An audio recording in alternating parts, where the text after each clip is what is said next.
first myth. It's really three myths together. They're all about psychiatric diagnosis. And the myth is that psychiatric diagnosis is scientific, helpful, and not harmful.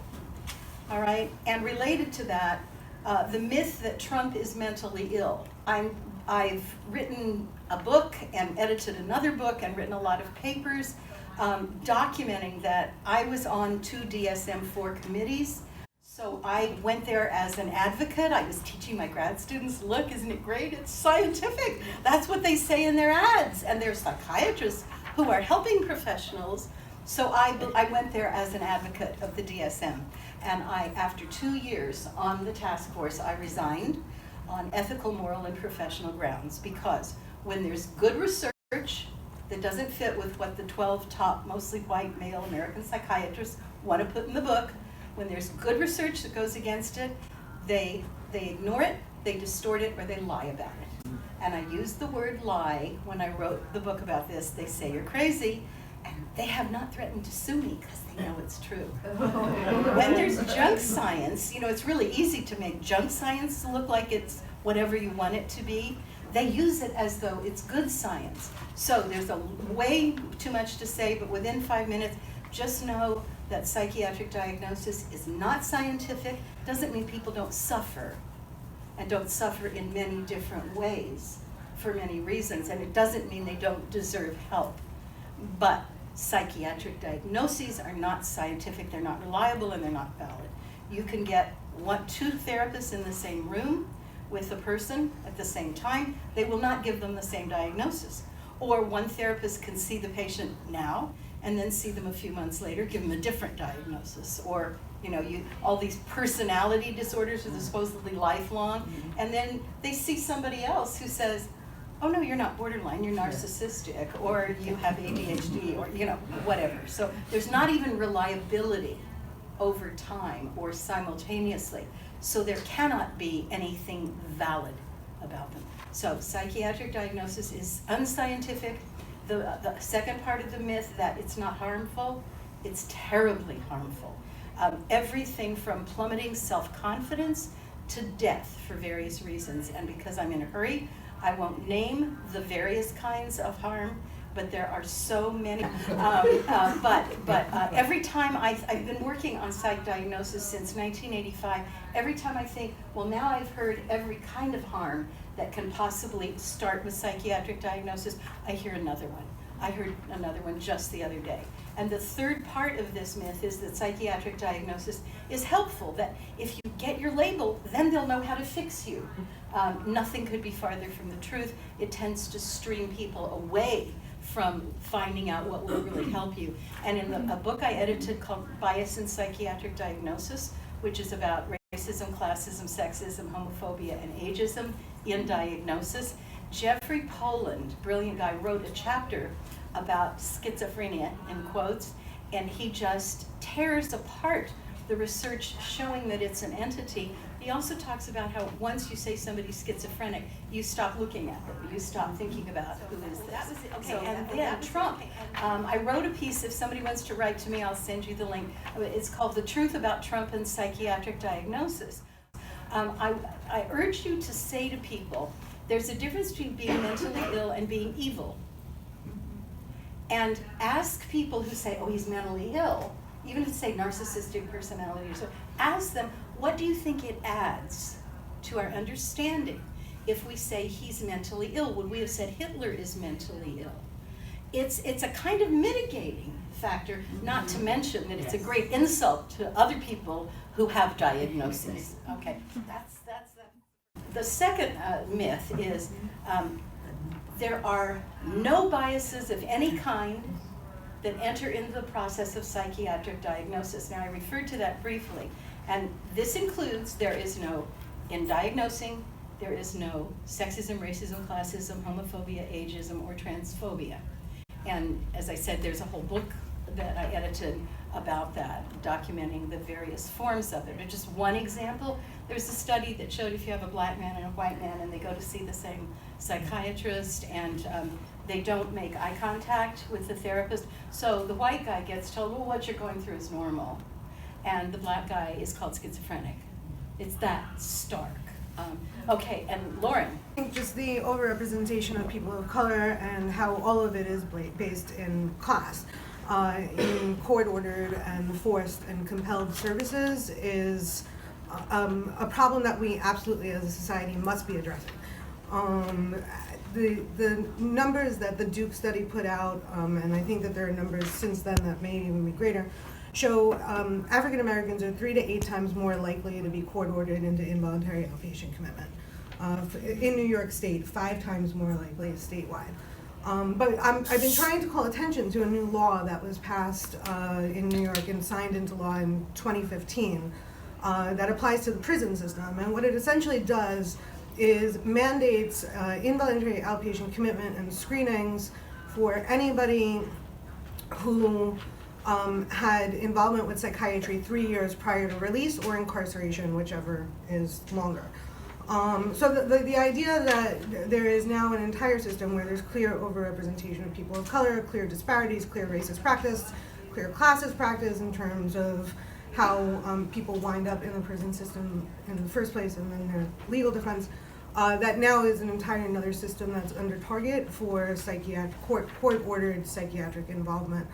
And so that we're seeing it proliferate throughout all of the systems, child serving systems, and now with the Murphy Bill, Cures Act, Tsunami Warning Education Act, whatever we're calling this thing that got passed that restructured the way mental health services in this country are going to be delivered to people, and the rate of young people that now are going to be subjected to mental health screenings as standard care is another thing that we really need to look out for, particularly as it gets carried out in the public schools, which in themselves are not even at all.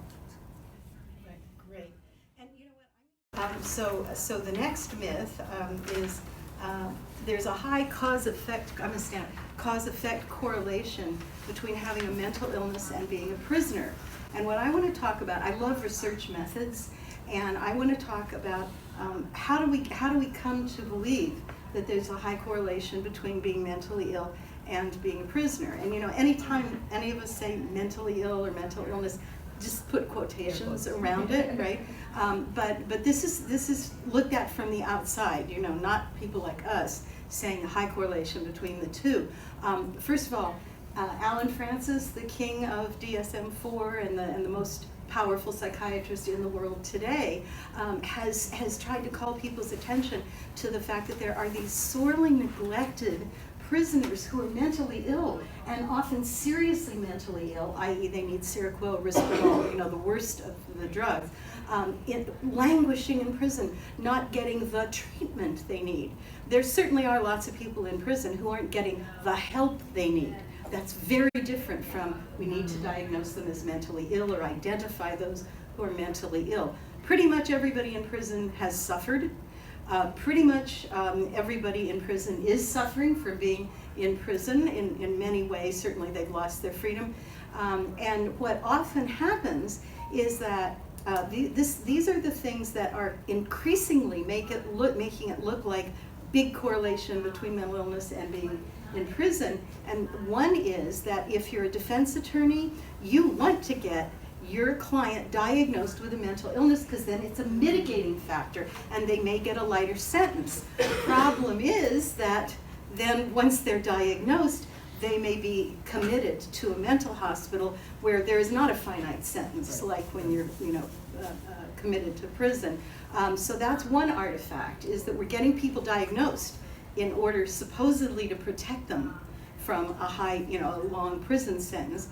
Second one is that if you know what I'm going to say, once you're in prison, if they want to shut you up, they'll get you diagnosed so they can medicate you. And a third is that so many people who end up in the prison system have been traumatized, have been victims of violence and poverty and all the isms.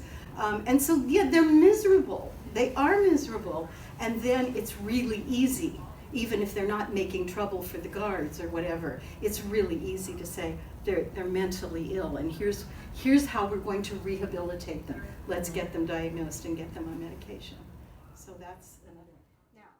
The myth that I was asked to talk briefly about is that medications are the best and often only the only necessary and effective interventions for treating mental illness. Has anybody heard that mental illness is a brain disease that's caused by chemical imbalances in the brain?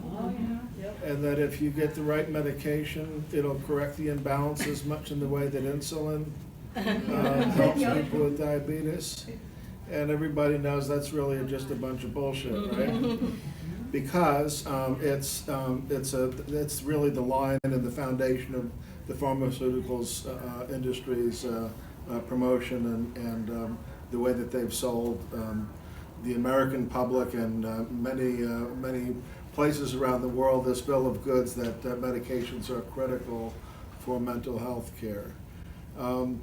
Some of you, I'm sure, are familiar with the work of Robert Whitaker, the book Mad in America, which I think is probably the single best source of information and research about this subject, and he goes into great detail about the research underlying some of these myths and how the research is really significantly flawed.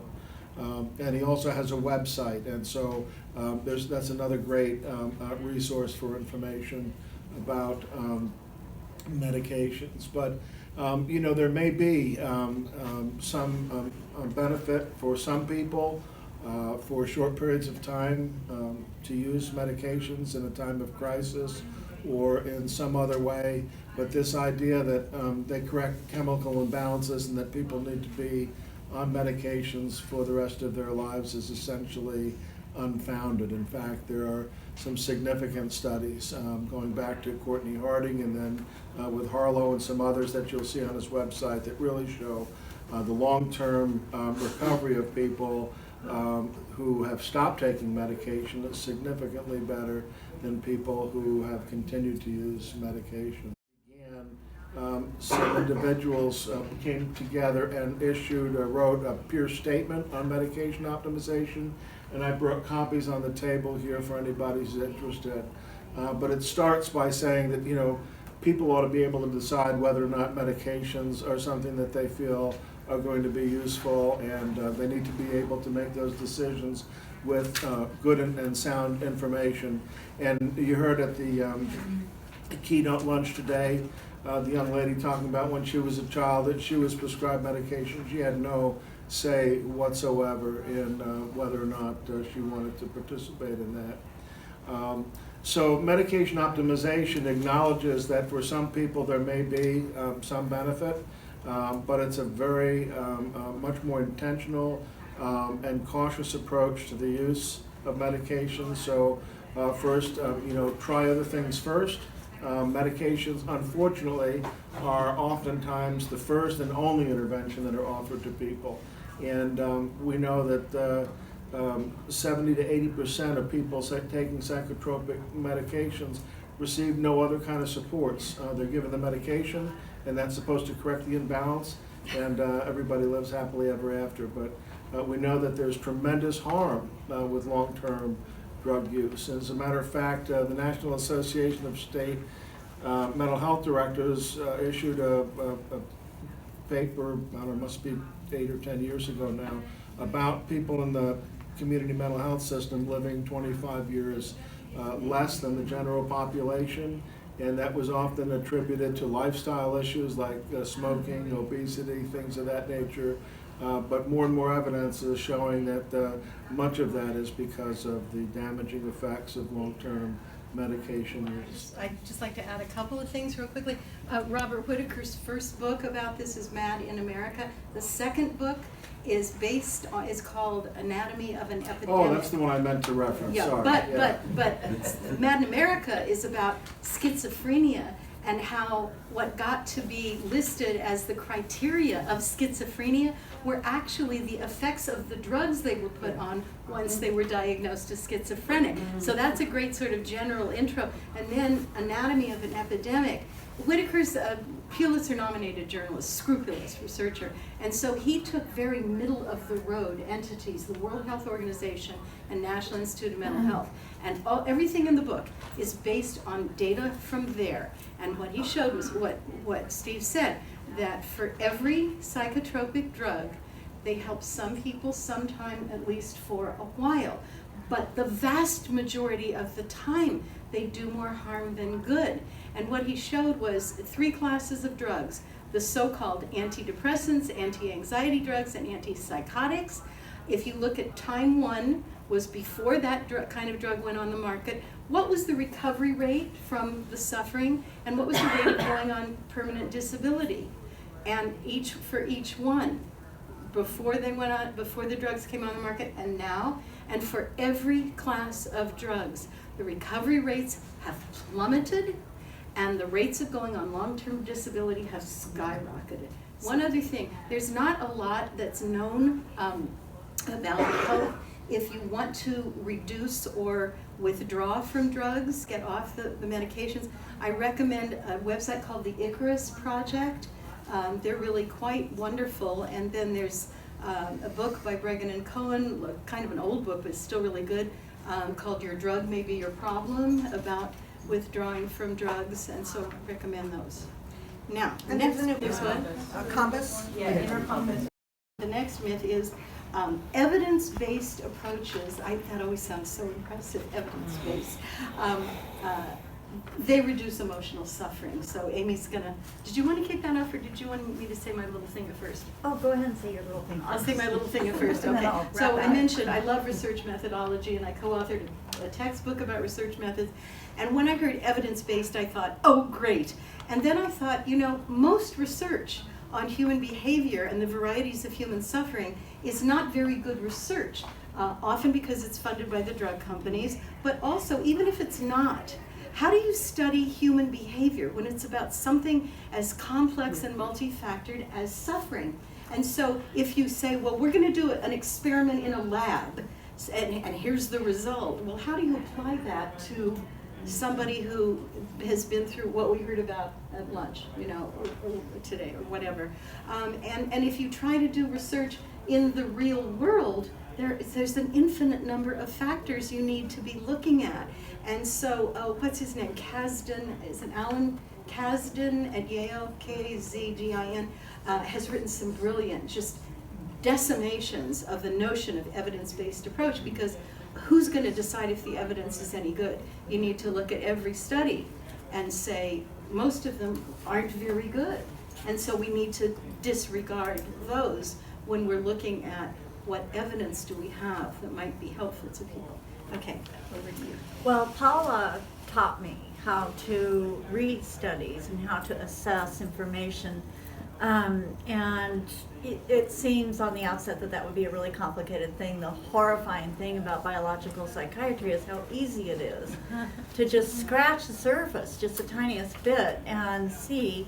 You can choose, as far as like evidence-based goes, you can choose almost any psych drug and almost any evidence-based promoted programming, and dig down into it just the tiniest amount, and you immediately see the subterfuge. I did a study on Latuda a number of years ago because it was a drug that was being very heavily promoted, and there were drug reps coming around to states and signing up peer organizations with lots of money. They had a checkbook in their back pocket to help them disseminate information about this great new drug, which actually was a Me Too drug, which meant it was very, very similar to another existing drug on the market. I can't remember which one now.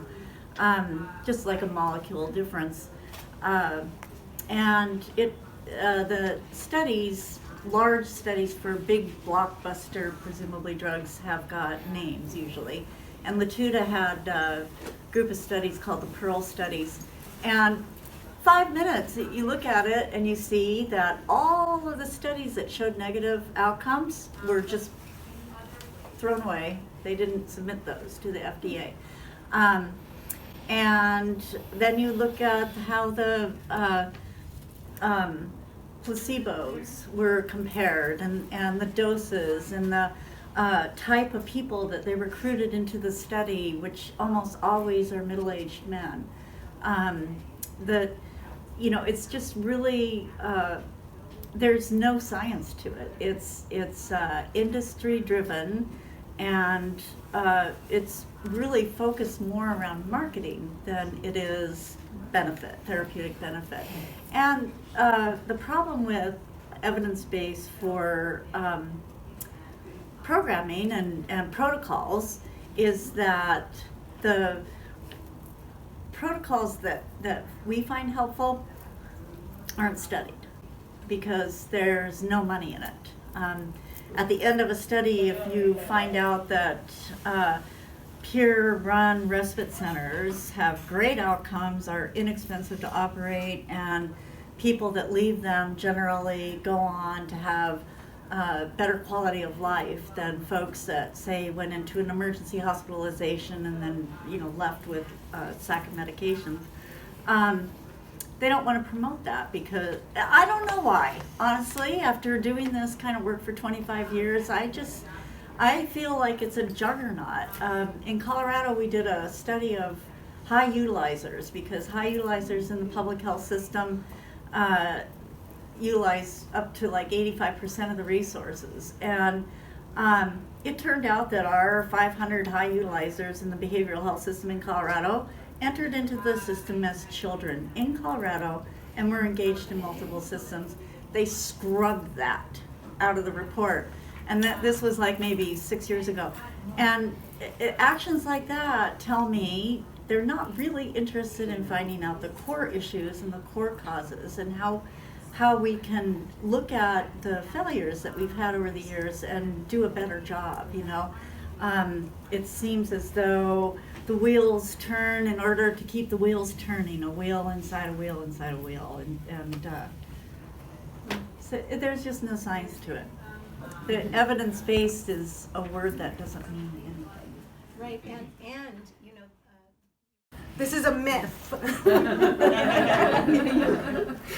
don't want this like a little clip floating out of it. Involuntary use of psychiatric drugs, shock treatment, skin shocks, lobotomies, and brain implants, solitary confinement, and physical, mechanical, and chemical restraints are not torture as those subjected to these practices require, but safe, effective, and benevolent treatments to help protect people who are mentally ill. Okay, so one of the big complaints that activists face all the time is stop saying stop, right? Don't say no, don't say this, don't do that. So perhaps if we start saying people should get shocked, people should be mechanically restrained, people should be chemically restrained, that it makes the argument of why we need to stop these practices more clear when we flip it around and talk about what the reverse of saying no to these things are. If I just take them one by one just as quickly as I can, the FDA still is not put a ruling down on downgrading the shock machine from a class 3 experimental device to a class 2 device, putting it in the same device category as condoms or eyeglasses. They are specifically pushing it as a class 2 device for depression, which is one of the most subjective and most commonly used diagnoses for people. And so we're very concerned about this. We put a letter to the ombudsman of the FDA. We know that they received it, and we've never heard another word. The FDA has stopped calling me back long ago. But I was just checking the rules again. It does look like they've dropped some attempt to change things, but it looks like it was a 1990 attempt. The attempt to try to downgrade this shock machine has been going on since 1978, I believe, was the first attempt at this, and because the shock device existed prior to the FDA, it was brought in under this class 3 experimental device that's never been tested for safety or efficacy. When we talk about shock, and if people don't realize that electroconvulsive treatment, ECT, that this is still being used. It is court-ordered on people. The person most likely to be subjected to shock is a woman over 62 years of age. It's also being used now for women who are pregnant because so many of the SSRIs and other antidepressants have been shown to cause damage to a developing fetus. They've switched over. So this means a course of about 6 weeks, 3 times a week, 12 hours prior to each shock, no food, muscle relaxers and painkillers, and then electricity run through your brain in order to cause a grand mal seizure. We've contacted the Epilepsy Foundation to ask them if they would stand up in support around this. And their entire world is to, and this was some time ago, so maybe I should call them again and check. But at that point, they said no, it was not their position to make any stance on shock treatment. We've asked electricians and electrician organizations to come out and speak out, because they have all kinds of trainings around electricity and what it means. Don't get So shocked. that this is a common thing, and there's also now a device that they're selling to people that they can do a version of this at home, and also using magnets and other kinds of things. So that's shock treatment.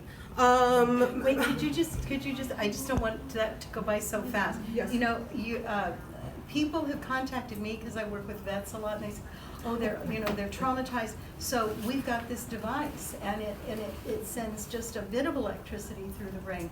And I say, well, how little? And they say, much less than electroshock, much less. And I say, well, how much is okay? I mean, how is it proven okay? And somebody said they were gonna loan me one of these for somebody I knew who did lots of cleaning rituals. You know, this was an older woman, and we put it on her, and she immediately got a horrible headache and wouldn't go near it again. This was someone who never got headaches. And I called the guy, and he said, we can return it, we'll give you the money back. And I said, but she got a headache, and you didn't say this can cause headaches. And if it can, oh, well, I forgot. Right. And if it can cause headaches, I mean, how do we know what it's doing? They didn't even know, pardon? That it doesn't affect the brain. Yeah, it's supposed to be affecting the brain, because that's how they market it, you know, it helps, but it's so little. But there really isn't research on it. It's like, let's put a fork in and stir, Yeah. you know? And I think on the FDA's website, one of the things that people should take advantage of is that there is a full list, pages long, of all of the known potential risk and damages that shock causes that are supposed to be put on the machine. How that then winds up being transferred to the person who is already under anesthesia when they're subjected to the machine is another story. But there is a tremendous amount, and death and all kinds of other bodily injuries, in addition to crushing spirit and memory loss. You know, one of the most disturbing things of the hearings was them debating whether or not, I forget the percentage, 30% of known memory loss, whether or not that was really valid enough as a concern. You know, until your 30% of your memory is, you know, and that's really complicated. And I would suggest people to read, Bonnie Bristow has a new novel out, The Other Mrs. Smith, that really gives this very detailed, intimate view of what it's like for a person who has lost their memory and who's been subjected to shock, and tried to push and patch that together without it being it's called The Other Mrs. Smith, and it's Bonnie Bristow, who is, B-U-R-S-T-O-W. her research and pulling attention to this has just been tremendous. But you know, to be able, for any person to be able to put their life on the line like many people do every day, and to have that level of inspection be brought to it, is a courageous act. And I think that what Bonnie did with this fiction allows people to go even further and even more honest about what that means without the barrier of reality setting in. But since you mentioned veterans, I'd like to also say I FOIA'd the Veterans Affairs, and they produced information. So every veterans VMH, Veterans Medical Clinic, whatever, all of the clinics, every single clinic in this country has a shock device. And they only count when they've shocked somebody twice or more. So there's absolutely no data reflecting how many people veterans have been subjected to shock upon return. And because we know that there's a correlation between shock and suicide, that should be something that everybody should be concerned about. But also that veterans are not, nobody is free from what happens with court-ordered psychiatry or being subjected to psychiatry. Nathan Klein, who the New York State Research Institute, is one of the research institutes it's named after. He invented antidepressants, Nathan Klein, this guy. So he also coined with Clyde's the term cyborg in an aeronautics article published in 1961.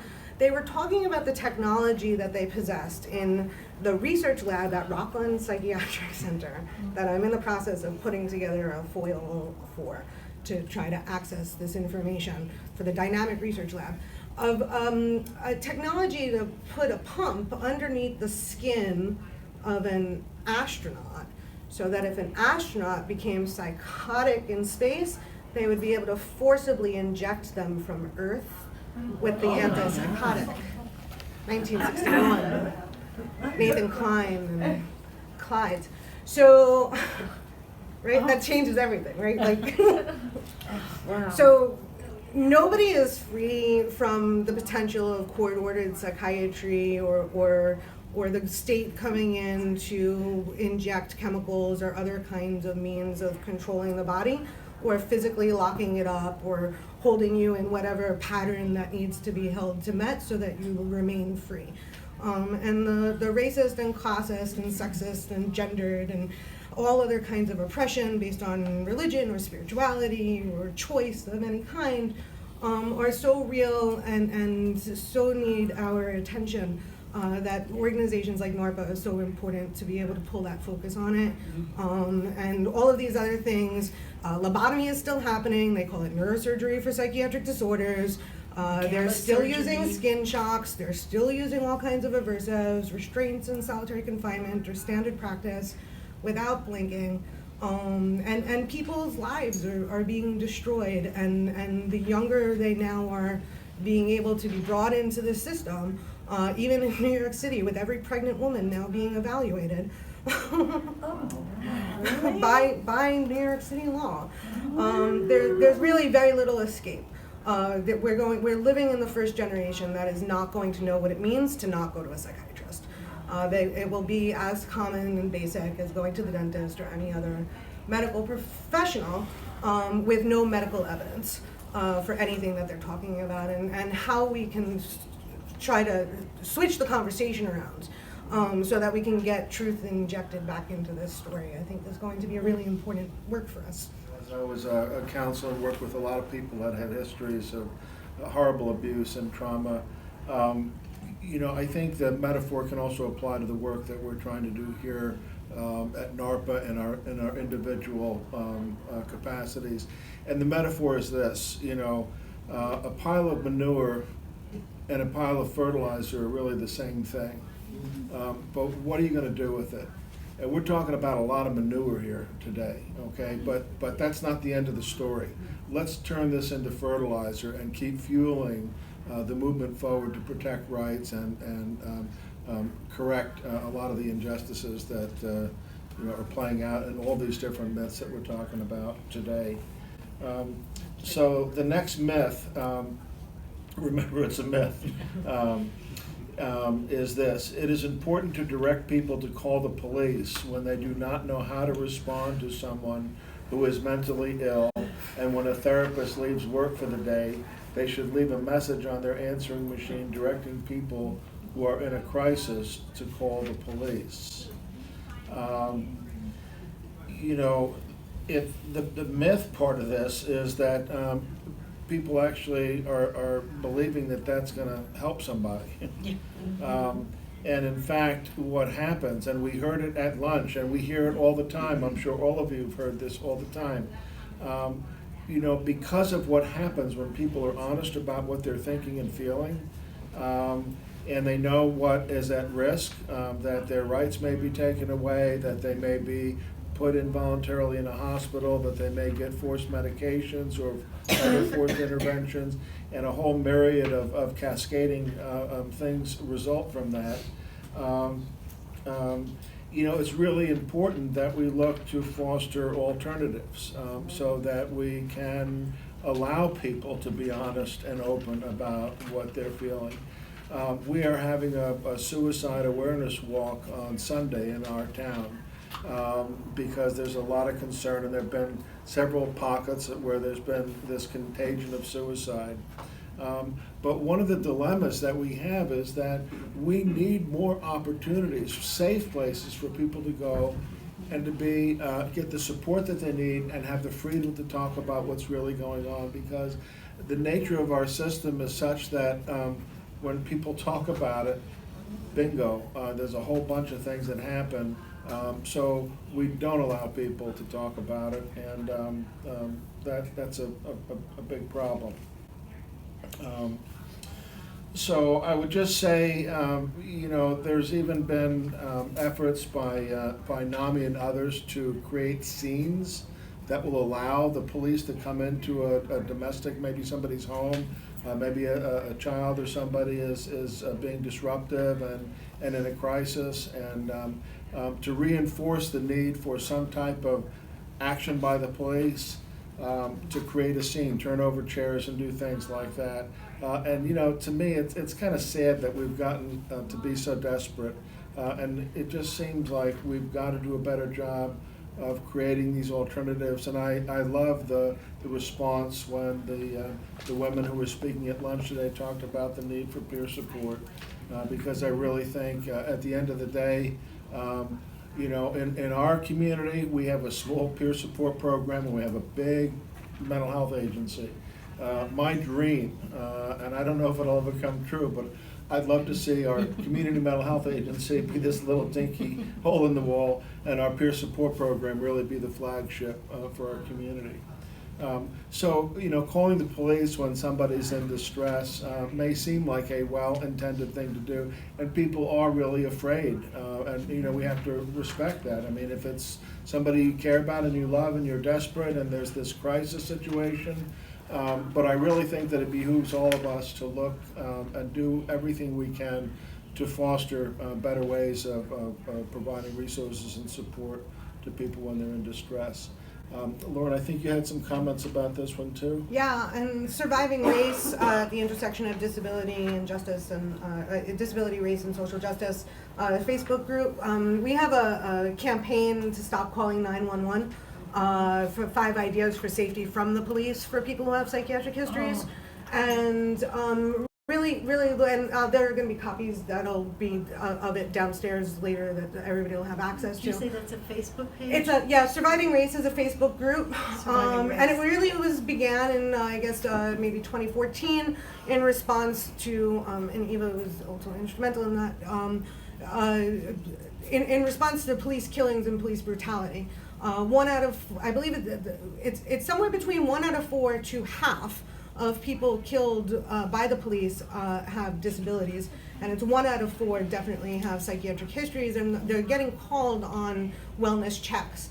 And it's important for people to realize that this professionals being able to get paid up until they leave and then shift their job over to the police.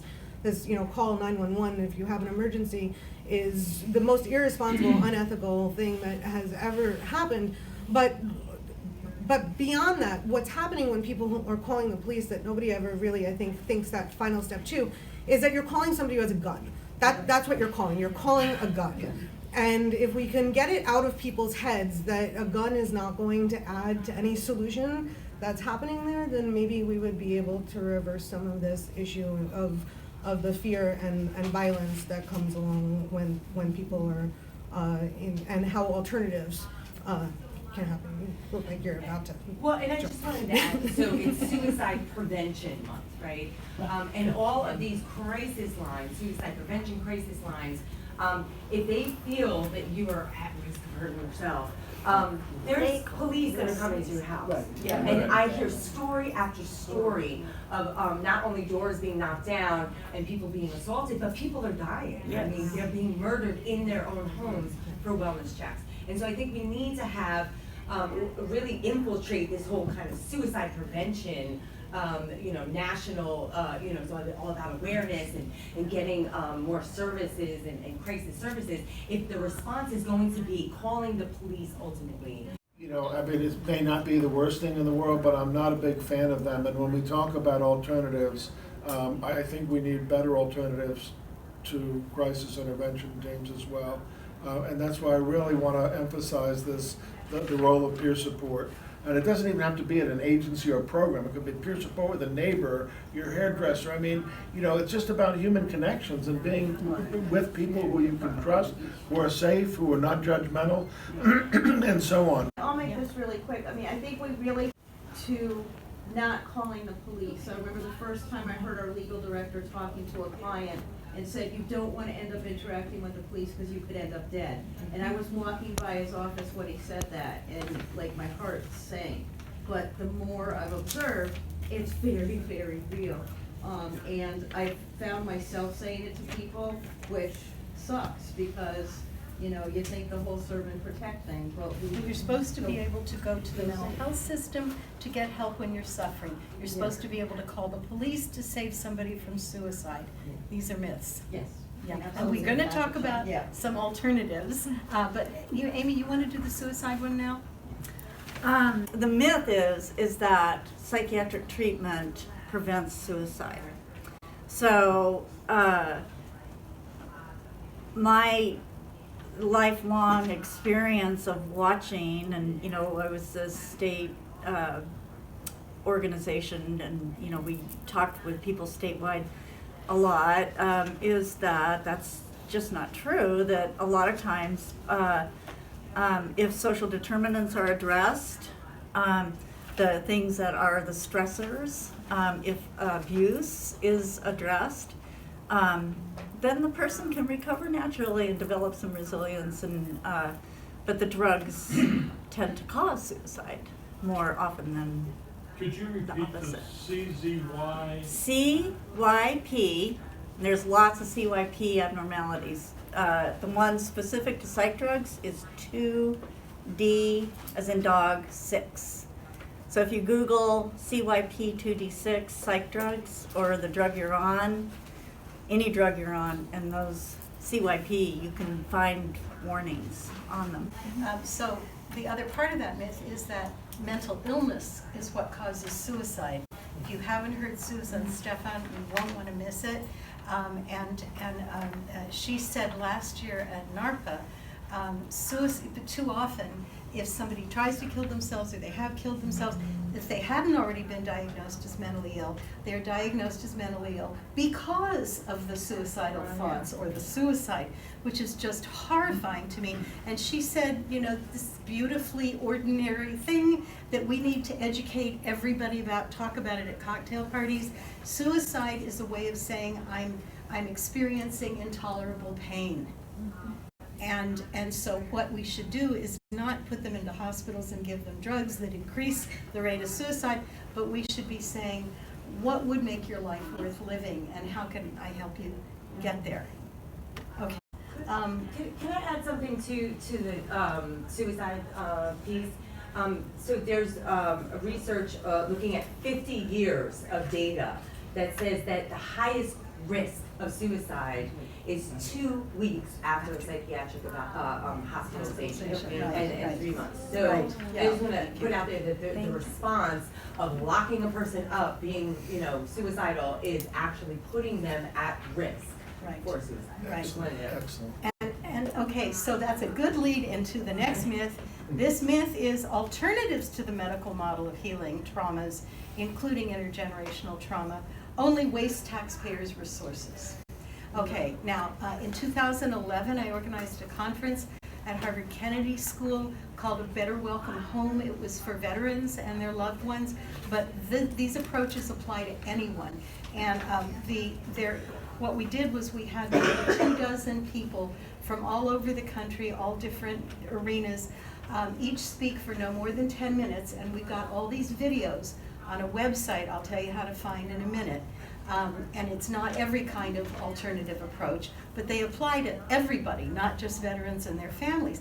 And each person just said, here's what I do without pathologizing people who are suffering to help them feel better. And so we had everything from, there was a woman who trains service dogs, there was a guy from the Department of Defense who does physical exercise, a guy from the VA in Seattle who uses mindfulness. We had people who work in the arts, community service, legal assistance, and activism, and just a huge array of things. And I have this listening project called Listen to a Veteran, where we have a non-veteran just sit in a room with a veteran and not speak, and they both know ahead of time the non-veteran is just gonna listen. They say to the veteran one sentence at the beginning. They say, as an American, I take some responsibility for what you experienced in the military and trying to come home. And if you want to talk, I'll listen for as long as you wish to speak, and I will not judge. And then they really just listen. Veterans have called it magic. They've said, I talked about things I've never talked to anyone about before. It's changed their lives in a million different ways. One guy told me it stopped him from thinking about suicide, which he'd been thinking about since he came back from Vietnam. And the listeners are transformed, because how often are you in the presence of something that's sacred, that you just are listening with your whole heart? That is so healing, and it's non-pathologizing. And somebody said to me, well, are you getting data? Are you doing pre and post tests for symptoms? And I said, symptoms? That's the whole point. No. So we just say, right afterward, we say, what if anything was good about this? What if anything was bad? What if anything surprised you? And we check on them a month later, the listener and the veteran. Same thing, because we wanted to see, well, do they feel better right after they talk about something? But then the flashbacks get worse. No. It's just good. It's just healing. Anyway, if you go, the way to find the website, it's got a link this long.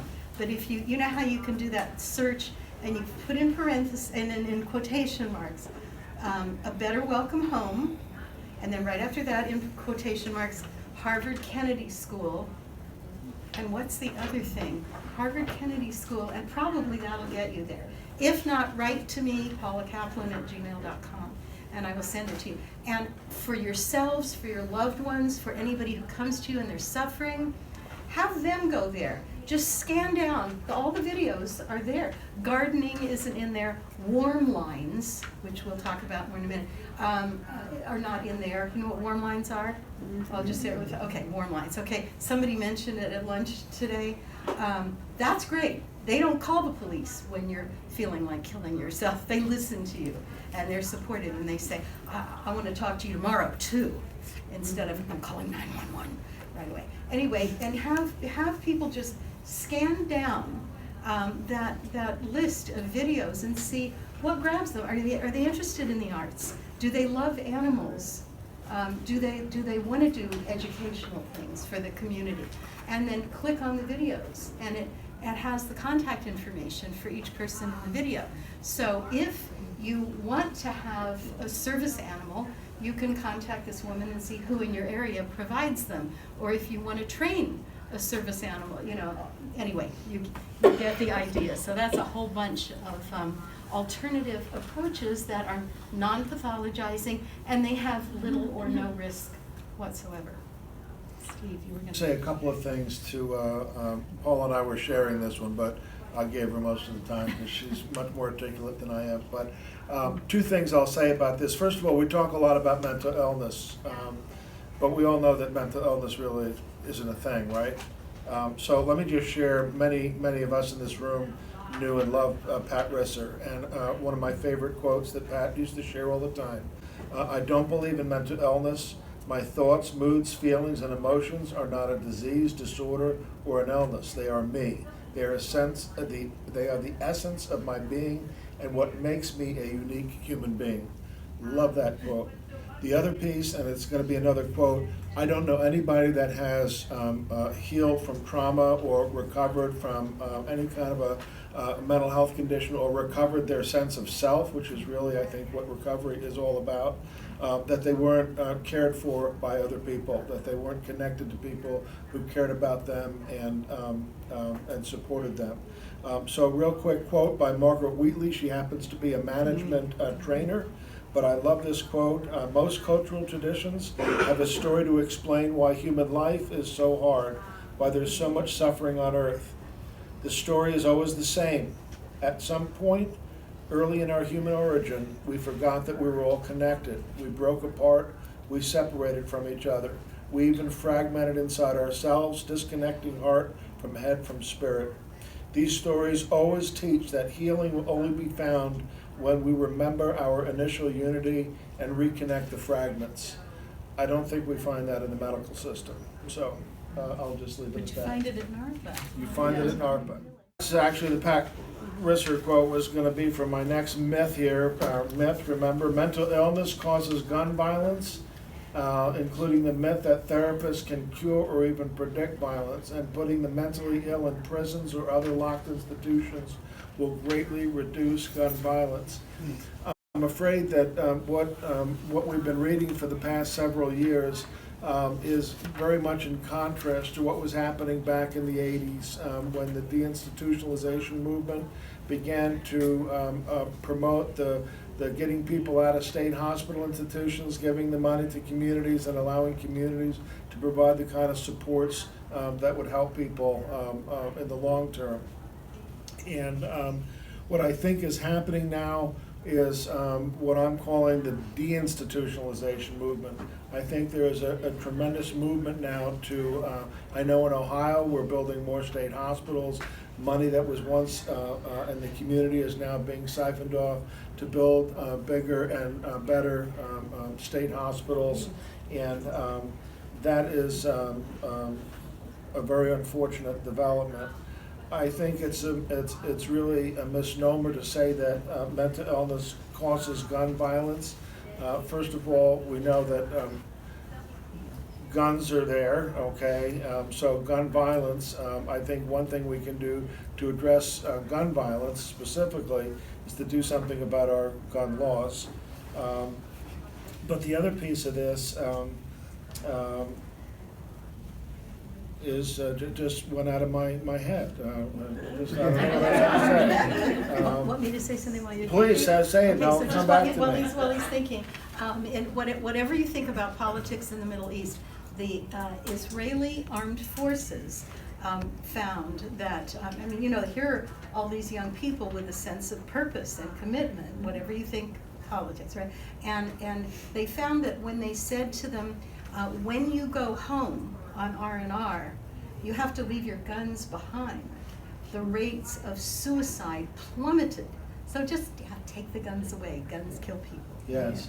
So it came back. Thank you.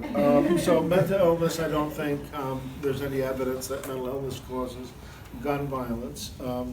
But things that could really contribute, in my mind, there's three big ones. One is people who have been hurt, who are really angry. Anger causes gun violence. Okay, anger causes people to want to hurt other people. Anger is not mental illness. Anger is a human emotion, okay, that needs to be reckoned with and dealt with. But let's be clear about that. The other thing, I think Lauren, maybe Amy mentioned this, but medications can contribute to gun violence. People, we know there's a fair amount of evidence that there are large influences of medication on acting out behavior and self-harm. And the third thing is some people are evil, and evil is not a form of mental illness. I don't know if you read in the paper in the last week, there was a plot, I think it were 3 or 4 adults that were plotting to go to a parade or a fair and kidnap a young girl and torture her and kill her. Those people are not mentally ill, okay? Those people are evil. So we just need to be clear about that. Right. And you probably, everybody in this room probably knows that people diagnosed as mentally ill are disproportionately unlikely to commit acts of violence and are highly likely to be victims of violence. Yes. So there. And I just hate the way the politicians are saying, yes, we got to do something about gun violence. Keep the guns away from the mentally ill. Last one. Specialized courts are only and always good, including mental health courts, drug courts, veterans courts, things of that nature. Do you want to start this off? Yeah. Okay. You know, I guess for me, there's a real conflict in our what our system tends to promote. In Ohio, for example, which is true of many states, one of the priorities is to be a trauma-informed system and a trauma-informed state. How do you reconcile being trauma-informed, right, which is all about what happened to you, okay, and your experiences, and who you are as a person, as opposed to the specialized courts, which is all about what's wrong with you and taking power away from you, taking decision capacity away from you. How do you reconcile principles of trauma-informed care and principles of recovery with mental health courts and drug courts and things of that nature? To me, they can't be reconciled, and I think they're in great conflict. But it says a lot when we see these things being promoted unabashedly, without any thought being given to them. Go ahead and let's foster these mental health courts out of the one side of our mouth. And we've had a lot of efforts in Ohio to make that happen more easily and more often, where people are involuntarily committed. How do you reconcile that when out of the other side of your mouth you're talking about being a trauma-informed state and supporting the principles of recovery? So, Lauren, I'll toss it to you. That's good points, and I think another also kind of way of coming in with it as an issue is people think that they're getting, and sometimes people of privilege think that they're getting away with whatever crime that they have done, and that they're going to have an easier time if they go through the psychiatric system than not. And they're not aware of what happens in terms of the drugging and the potential shock and other forms of programming that they're then subjected to day in, day out, and perhaps much longer than any sentence would have ever been. And so the new law in New York with prisons kind of complicates this even further. But people can, what would have been 6 months in prison can wind up being a lifetime in the psychiatric system. And they don't realize that. The other thing is that as long as there's not guilty by reason of insanity pleas and these kinds of things, the discrimination against people with psychiatric histories is going to continue to thicken. So as long as a community, we don't speak up against this and we don't allow this fraudulent diagnosis to be the grounds for alleviation of criminal responsibility, if there is criminal responsibility, and the penal system being what it is, needing a whole other evaluation, we're adding to it when we support other alternative court systems. That's right, and if you go into a mental health court, you have a diagnosis, right? And then once you have that diagnosis, the fiction is often, well, that will help you.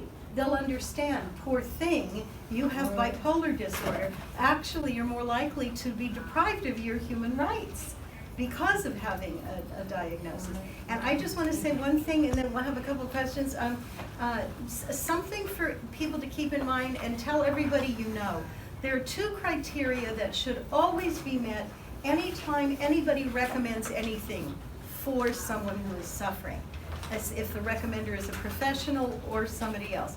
One is, if you're saying, I recommend for you X approach, I need to be aware, I'm going to tell you everything I could find out about the benefits and the potential harm from X approach. And if X that I'm recommending is a drug, I need to say to you, but I also have to tell you, I couldn't necessarily find out everything about the potential harm because lawsuits have revealed that drug companies regularly hide the worst kinds of harm. The second criterion is if I'm recommending approach X for you, I have to say, I'm recommending X, but I want to tell you the whole range of kinds of things that have been helpful to people who are experiencing what you're experiencing.